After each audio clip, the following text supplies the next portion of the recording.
A taco in its barest and most essential form is a tortilla with a product on it that you're compelled to eat. My name is Stupak, and I'm the chef and owner at Empeon.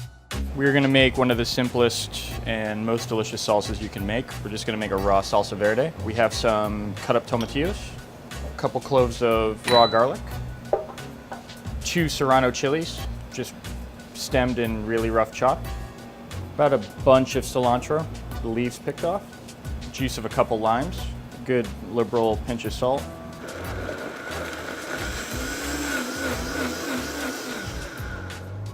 We just put it in the blender and press play. This is literally one of the fastest, freshest salsas that you can make. We have a great salsa, and now we're gonna make a great guacamole. We have some avocados. We can feel that they're ripe. You push them with their thumb, they kind of yield, but they don't feel mushy. Another thing to look for is to see that little piece where the stem attaches to the tree is still intact. We're just gonna pull that off. We're gonna pit our avocados, so we're going to cut into them. We're just gonna go all the way around the pit laterally. To get the pit out, you take the heel of a knife, just go like that. Sometimes you see people, they mash it with an avocado masher, they use the back of a fork. We actually use a resting rack. Our guacamole is quite minimal. We like to taste the avocado. We don't like to add tomatoes because we believe that tomatoes make a watery guacamole. We take some avocado, we take some salt, we take a little bit of diced jalapeno, a little bit of lime juice, a little bit of onion, and some cilantro, and that's it. So it's all just green on green. The rule at Empeon when we're making guacamole is you can still see both colors of the avocado. One of my favorite fillings, which is incredibly simple, is just some fried Mexican chorizo with some potatoes. It's super satisfying, it's super economical and cheap to make, and it's really delicious.